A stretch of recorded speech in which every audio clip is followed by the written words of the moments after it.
Good morning, ladies and gentlemen. I trust you can all hear me.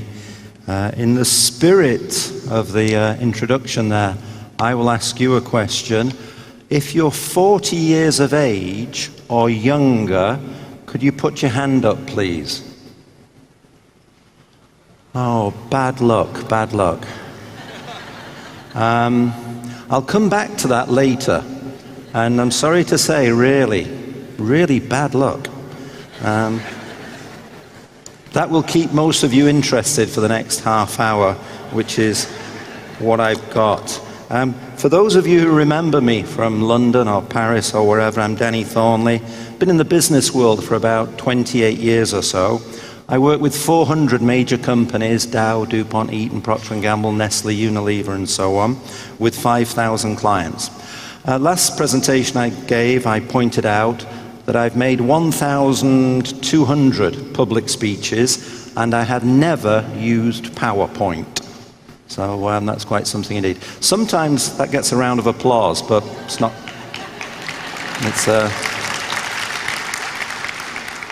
the same when I have to encourage you, but I take it, don't worry, I take it.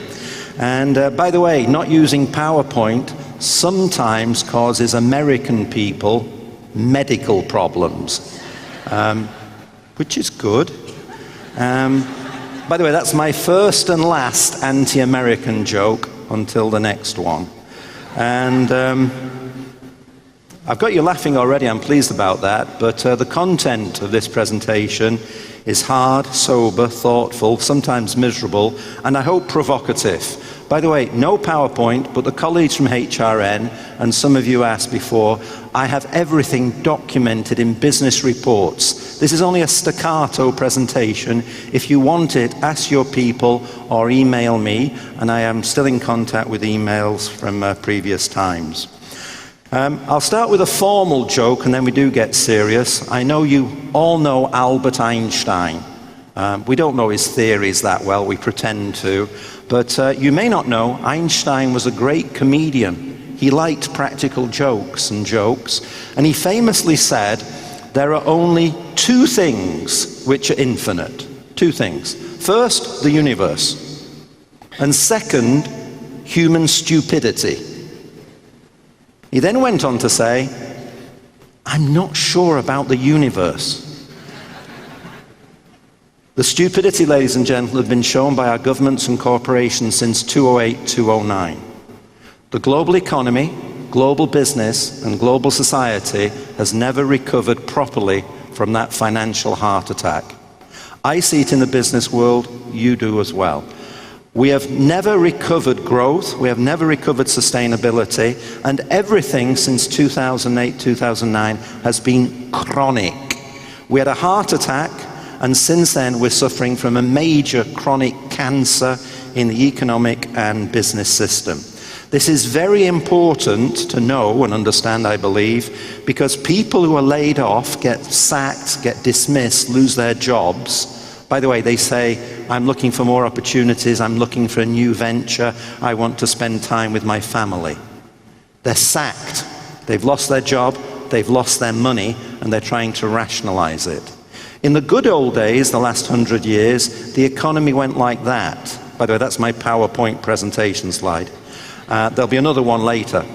And you could get back into the system and find a job and a role as the economy went up. But for 7, 8, 9 years now, it's been flatlining, chronic, and people cannot get back into that system and structure, and I'll show you and argue that later.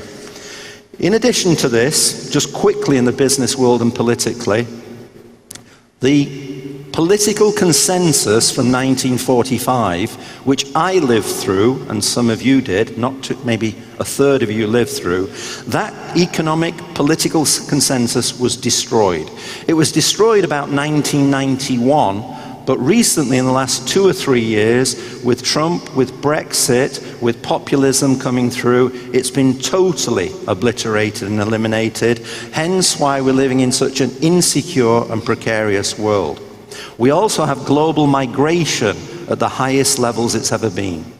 The reasons behind Brexit and Trump and the other features of populism are, in my view, twofold. First, austerity. From 2008-2009, our governments, your governments, failed us by engaging in obsessive austerity programs. They destroyed growth and they destroyed millions and millions of jobs, including your own and including those of your children and grandchildren, which we will live from. This was the first big mistake, and our political class failed us. Now, by the way, ladies and gentlemen, the World Bank, the IMF, the Financial Times, they all agree basically that the level of austerity was excessive and a mistake. But that's 7-8 years too late to understand about that. We destroyed growth and we did not solve the debt problem. Look at Greece. Greece has got no growth, no social fabric, and debt is no lower than it used to be 5-7 years ago. This is a very staccato presentation on austerity. And secondly, listen to my words carefully now, please. The perception of uncontrolled migration was also the factor behind Brexit, behind the turmoil we see in the European Union, and behind the victory for Trump in the United States of America. Those two things, the gunpowder was austerity, the spark was immigration and the perception of it. Put those together and we have the populism now. Just for time reasons, I'll be brief. If you think, but Danny, Le Pen didn't win in this last year's elections. We don't have the Netherlands populism. ADF in Germany didn't take over. Not yet. If Macron in France continues with his plan, by the way, to sack 100,000 civil servants, lowering taxation, not providing growth, not providing real jobs, not integrating migrants in society, the second wave of populism will be with us in 2020, 2022, or 2024. This is my personal opinion. The wave of populism, this was the first act in the theatre. The play will have 3 or 4 parts, and we're just in the middle end of the first part of that populism. Just a quick note on business. I don't want to make this too businessy when I present to clients and so forth, but one of the things related to what I want to say about jobs and society is short-termism. My business clients in publicly quoted companies complain all the time about short-termism. Our company is too short-termistic. Quarterly results, monthly results, weekly results. There is no long-term planning in most corporations, despite what they say. Every week on my emails, I say I work with thousands of executives. Every week, ladies and gentlemen, a man or a woman, usually aged 45, 50, 53, 58 years of age, say, Danny, I've lost my job and I'm looking for another opportunity. They've been working with the big corporations for 10, 15, 20, 25 years. They missed their budget or they missed the third reforecast of the second 5-year plan, blah, blah, and they got sacked or restructured. One of the saddest quotations I have for you is the following. The EMEA president, Europe, Middle East, Africa, that's a lot of territory. The EMEA president of one of my European food companies said the following. His company was being restructured. He said, Danny, I was totally behind the corporate restructuring. I was totally behind the corporate new vision until I realized I wasn't part of it.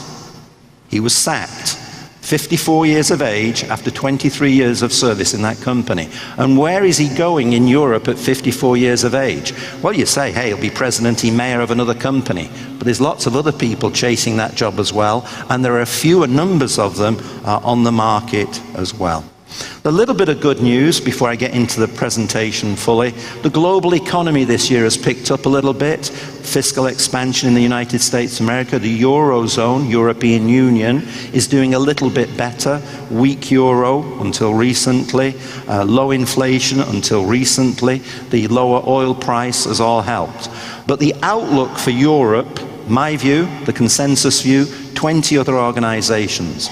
2% growth this year, and then next year and after we're back to 1.7, 1.8 growth. So not a disaster, but no big shakes. United States of America, this year up to 2%, 2.2, and then averaging 1.8, 1.9 moving forward.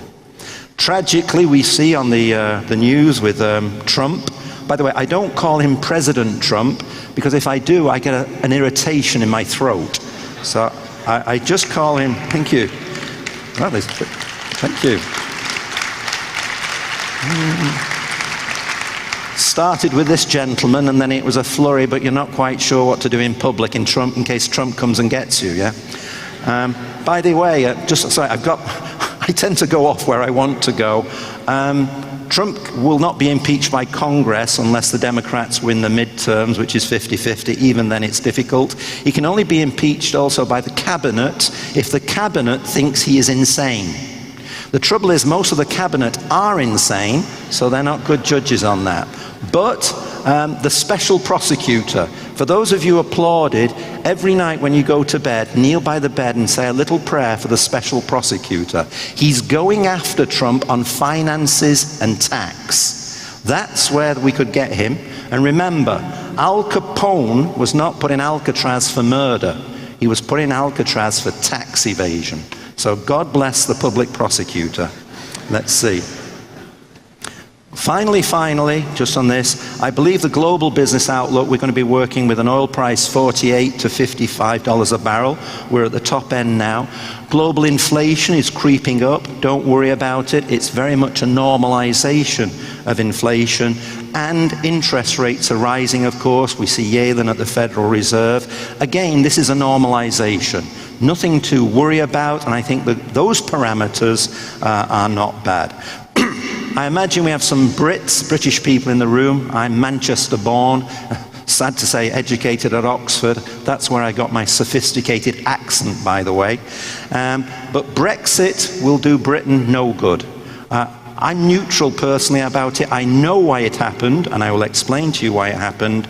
But Brexit will mean 5 billion hours of civil service time spent on this, not doing the economy, not doing social welfare, and at the end of it, we're either out without a deal or we have some garbled free trade agreement which will not be as good as anything we could have had. We need to stay in the single market, we need to stay in the customs union, let's see if we do, but growth outlook and real wages will not be good.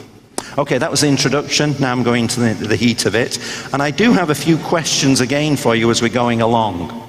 But these are metaphorical, and you don't have to answer them and stand up and play games. Just in your head answer it. Who said, what's wrong with capitalism? Capitalism is wrong with capitalism. It's a good one. Sounds like Marx or maybe Engels. It was Paul Pullman, the CEO of Unilever. Not known to me as the head of the Marxist party. There are some things fundamentally wrong with the structures of the economy and society, and I'm going to go through the numbers for you now. Also, by the way, ladies and gentlemen, in 2011, somebody said, I am surprised there has not been a social revolution in Britain. Sir Mervyn King, the former governor of the Bank of England in 2011, because real wages and jobs were being destroyed in Britain in 2011. He thought there would be a social revolution. 12, 13, 14, 15, 16, those policies continued. And in June 2016, there was a social revolution. It was the Brexit vote. And that's what it occurred then. I'm going to hit you, as was said before, with some numbers on society and youth, what I talked about before, but I want to go into my next PowerPoint presentation slide. It's got some notes of mine as well. It's very interesting. It's a bit, sorry, it's cut in the middle there because I travel with it, but otherwise. It's about Coca-Cola. Venture capitalists are aiming themselves at consumer product companies, and they have about 2-3% of Coca-Cola, and one of them has a sense of humor. I never knew that venture capitalists have a sense of humor. He said a few months ago, when we buy Coca-Cola, we will run it with 300 people. They're going to cut. It's a sort of a joke, I think. They're going to cut, they're going to outsource, downsize, and robotify. But my comment is, why 300? By the way, this is fantastic news, yeah? It's so, wow. Think of profit per employee, dividend per employee, share value per employee, profitability overall. This is fantastic. By the way, ladies and gentlemen, this is sexually exciting. By the way, it depends on your sex life, by the way. But for the average English person, this would be pretty erotic. I speak for all the Brits in the room, we know what we're talking about, yeah? But obviously, ladies and gentlemen, why 300? Why not 30? Why not 3? Robotify. Put 5,000 robots outside Rotterdam in an aircraft hangar. Sack all those expensive Chinese workers. Those are Chinese now, so expensive. But by the way, you don't employ Europeans, that would be stupid. So you sack all the Chinese and the Vietnamese, you put your robots in Rotterdam or in outside London, and you can have, one old man can switch on the robots in the morning. Give him 50 euros a month. By the way, we don't need the old man. Sack the old man, and the robots can switch themselves on in the morning. Yeah. By the way, Facebook say, apparently, might be fake news, Facebook claimed 3 months ago that they had to close some of their robots because the robots were talking to each other without permission. And they were talking to each other in a language which they, the robots, had created. Now, I don't know much about this, but it sounds pretty scary to me. So the robots could switch themselves on. And we could do this for all companies. Why stop at Coca-Cola? All companies, 100 people, 50 people, 5 people. It's fantastic. Think what it does for shareholder value and portfolio and venture capitalists. I see one small problem. The consumer. If nobody has a job and it's all the robots working, and Coca-Cola only has 5 people working for it, or 300, who's going to buy bloody Coca-Cola?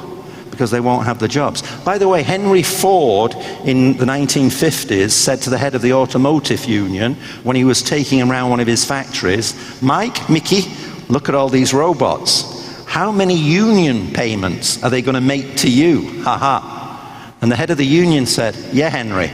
And how many cars are they going to buy from you? Ladies and gentlemen, this comment or joke from the venture capitalists is pure insanity. It's insanity from a social employment perspective, but it's insanity from a business perspective.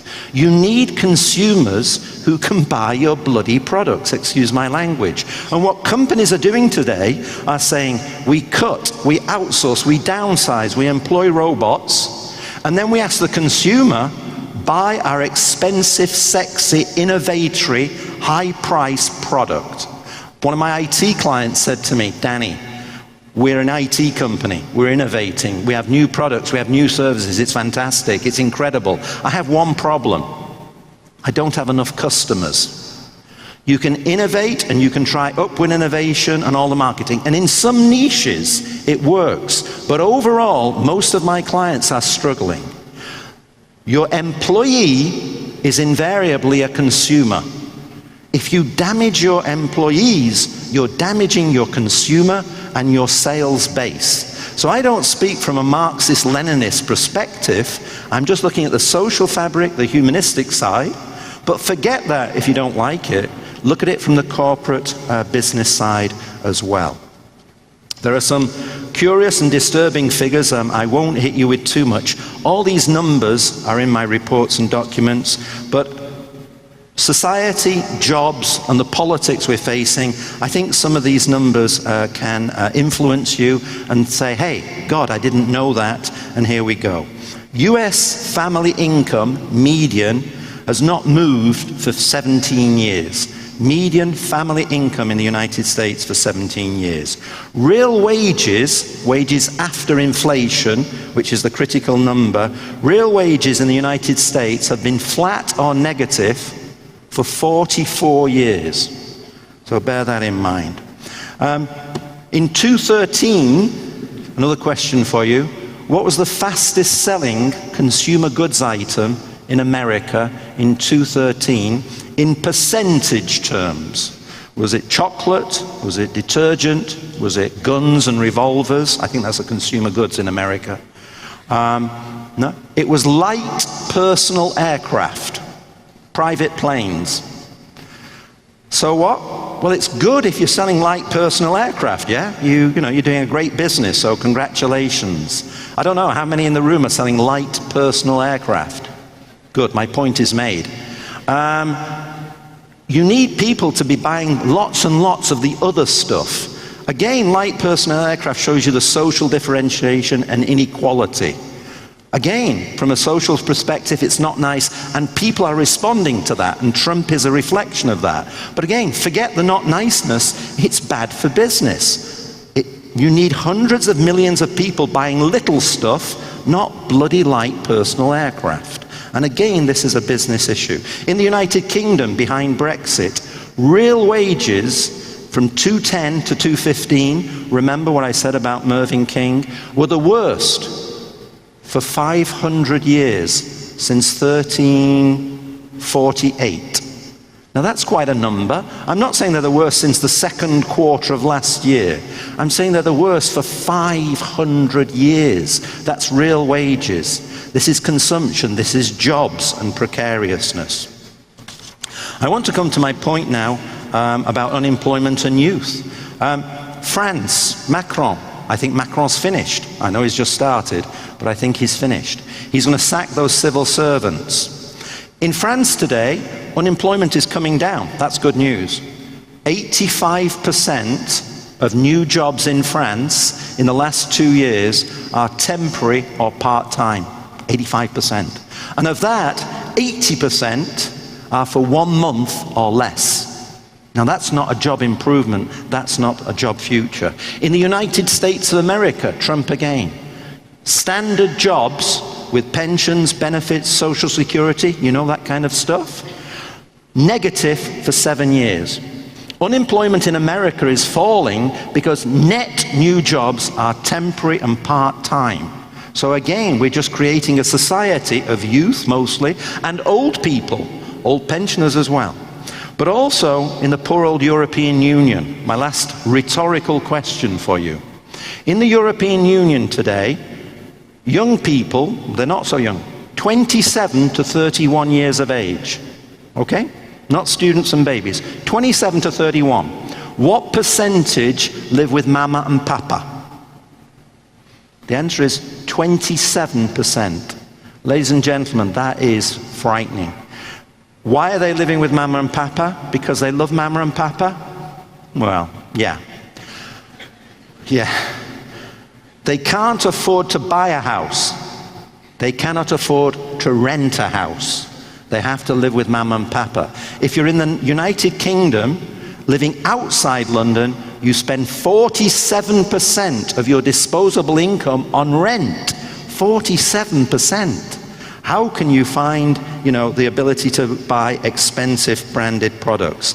I think this generation will be the first generation since the Second World War to be receiving from their parents a worse economic future than the previous generation. That's the first time since the Second World War, indeed. Youth unemployment in the European Union, this is now 16 to 24.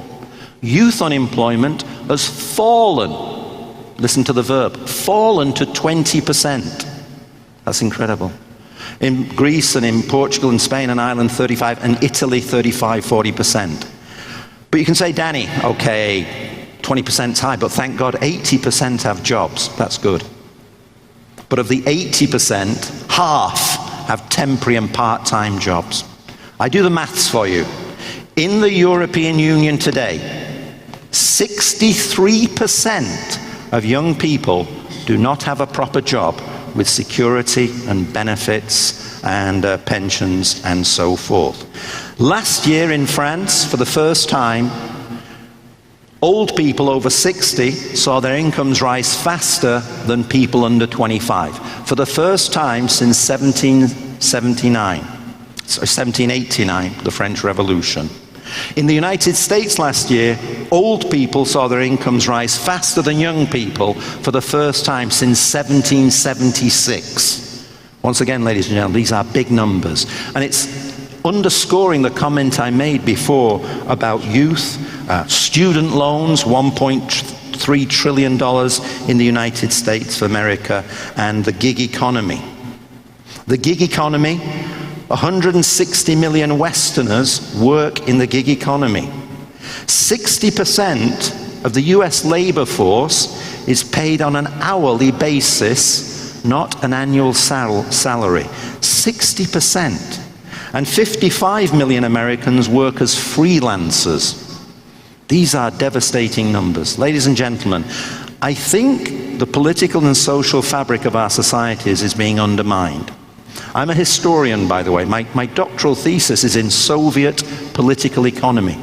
Very useful. But when you're living through history, you don't notice it. I'm sorry, we don't. And we are living through history. I'm fearful for the next generation and those under 40 that future could be even worse than we are now.